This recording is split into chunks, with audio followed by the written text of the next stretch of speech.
Hello, thank you for joining me today. So I am in the forest and I do have the macro lens attached with the Rainox. It's not quite spring yet, but I am looking for some early signs of life. Let's see what we can find.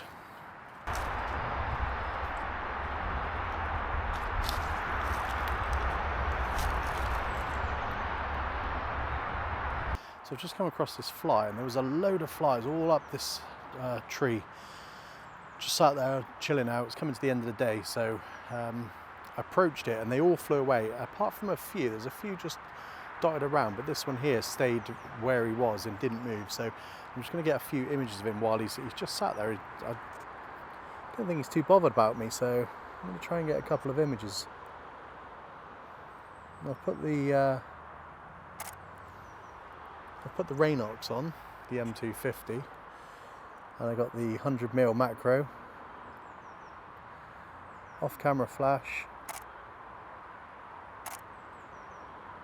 and then just going for a picture of the eye. I didn't bring a tripod today. If I'd have bought a tripod, I'd have reckoned he's going to be there long enough for me. I would have been able to stick a tripod up and stack it because he's not even moving. It is alive. I have seen him move, but he's just super chilled. I'm just going to grab a few of him. So 1/28 flash power, and I'm on f5, ISO 100, and a 200th of a second at the moment. I haven't changed any of my settings at the moment because I'm just trying to grab it while he's still there. Then I might just play around with my settings later. I'm happy with that. It's a good start.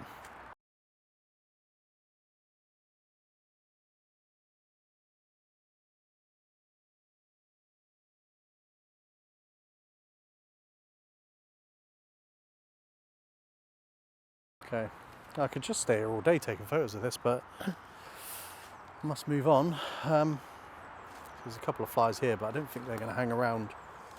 Let's see if this one stays still long enough. Nope, scared him.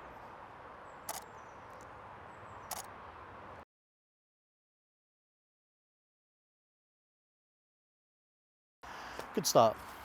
Now, it is not quite spring yet, so I'm not sure what insects are out. I know I've seen some butterflies and a few other flying insects, but I'll have to search for the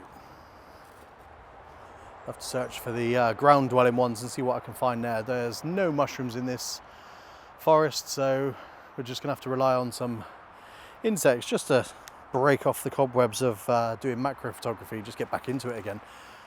See what we can come up with. I'd like to do some I'll get there in a minute. I'd like to do some macro landscapes. That'd be interesting. I might try that at some point. So yeah, let's get moving.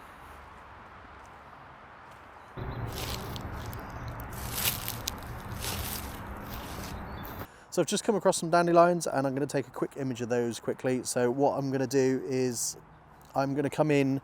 So I want both of these dandelions in the image, but I want to get one, because this one's slightly higher, I want to get one in front of the other rather than come this way where both of them will be side to side. I don't think that will make a very good image.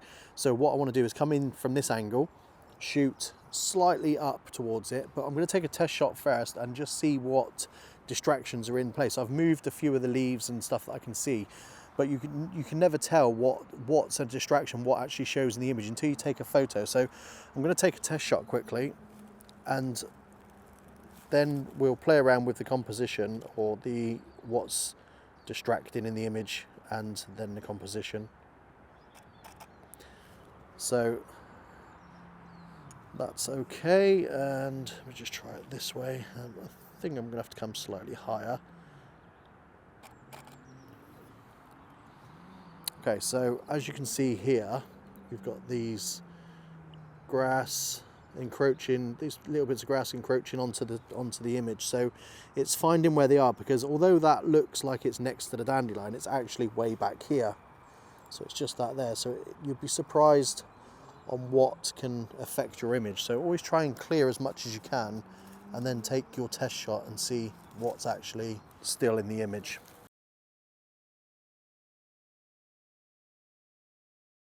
So clear your image first, and then always take a test shot to see what else is in the frame that you don't like, it's distracting, and save yourself some time in post.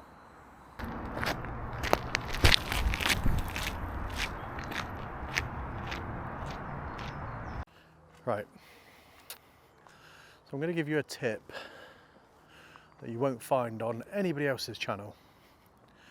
When you are taking photos of insects, and you're in an area that's maybe like this woodland, and it's a nature reserve, and you get a lot of families walking around with their kids, try and remember when you are taking a photo of an insect, where your camera's pointed, what's behind it, and remember that anybody that's looking at you doesn't know your focal length of your lens.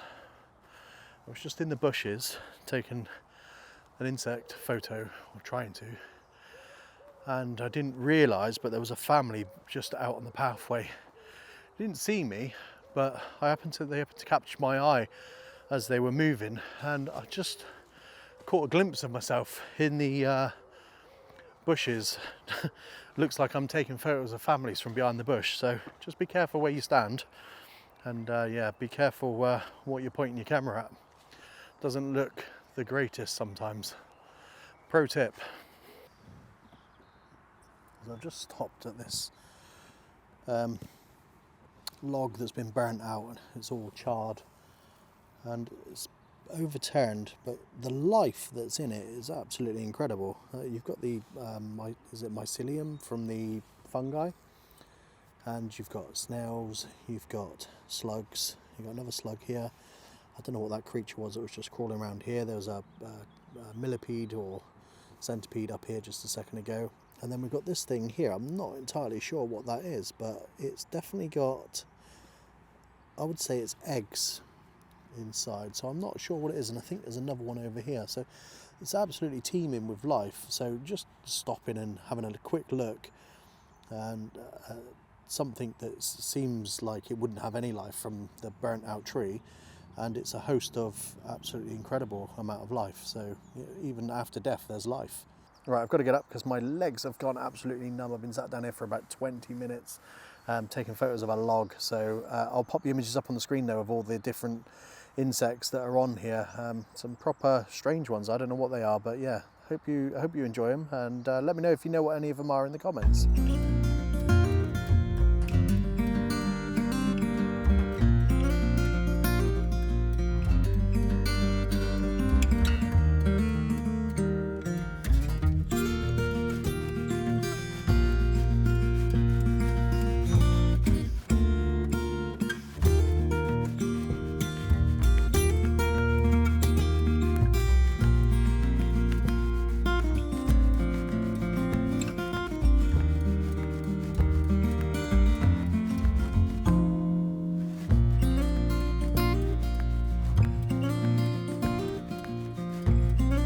Well, I think that was a great start to the macro season for me.